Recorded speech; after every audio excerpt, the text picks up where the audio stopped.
This is the final LEGO Star Wars The Complete Saga ranking video for levels. Today we're going to be looking at the 6 Minikit bonus levels. There's one for each episode, and these can be found by going through the door at the back of each episode room. Now these are quite interesting, because you play as the different builds that you unlock for collecting 10 Minikits in each level. So you've got quite a lot of different things to play as. They're all mini builds, they're all mini ships, all mini vehicles, which is quite cool. Each of these levels follows the same set of basic rules, where you need to collect 1 million studs to finish each level. There are these massive torpedo targets that are around, and when you destroy those, you'll get a power up, which is incredibly useful. It definitely makes collecting studs a lot easier. But with that said, there are 6 of these total, so let's get into it. Coming in at number 6, we have the Death Star. Now this is episode 4's Minikit bonus, and in my opinion it is incredibly boring.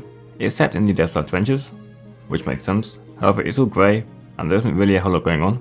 You haven't really got too many things to destroy. You've got a couple of satellite dishes and wall details, as well as the torpedo targets, but other than that there isn't really a whole lot going on here. You've also got these chasms that if you're not careful you can end up flying into, which are really irritating. They're very annoying, because if you fly into them, you'll die.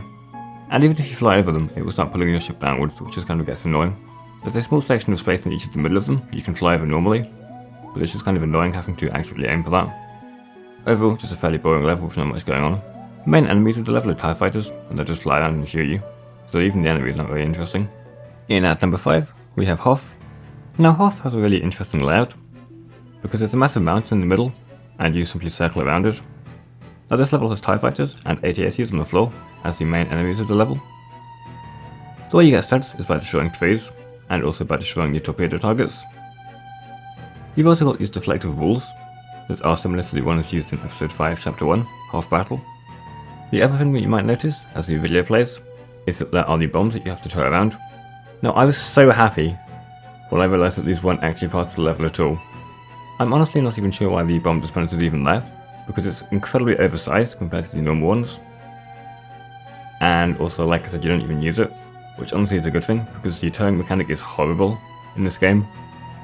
So I'm just very happy you don't have to use it. The reason Hoth is placed at number 5 though, is just because it's kind of boring, because all you do is go around in a circle and shoot trees. There isn't really a whole lot going on, you can't really move anywhere. So it's mainly just going right to left, which isn't really too interesting. Coming at number 4, we have Endor. Now Endor is an incredibly long level. You've got a fair amount of room to go left and right. And it's set down on the first floor, which is quite cool. Obviously as always you've got TIE fighters, and you've also got AT-STs around. The AT-STs are quite cool because they're miniature sized builds. Now to get to the torpedo generator, you have to fly all the way to the right. And it actually took me quite hard to figure this out, because honestly I couldn't really see all that well. The level's quite dark. But once you've got the torpedoes, it's the same as always. Just destroy the torpedo targets, and you'll get a power up. I just think that of the original trilogy levels, Endor was the most interesting, because it's not boring and grey, and it doesn't make you go around in circles, which gives you a lot more room in terms of where you want to go, and where you want to move, which is just a lot more interesting to me than only being able to go in 2 directions. In at number 3, we have Tatooine.